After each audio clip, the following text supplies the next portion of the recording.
What's up, everybody? So I got a 2009 Dodge Ram in.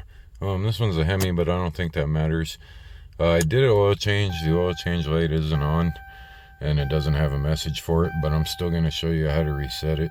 We did some other work, and he wanted to throw in an oil change too. So turn the key off, and then you're going to turn it 2 clicks to the on position, and within 10 seconds you're going to press the gas pedal fully down 3 times. So you need to do that within 10 seconds. So you turn the key twice, 1, 2, press the gas pedal, 1, 2, 3, and that should reset everything. Went to messages back to 0, so should be good to go.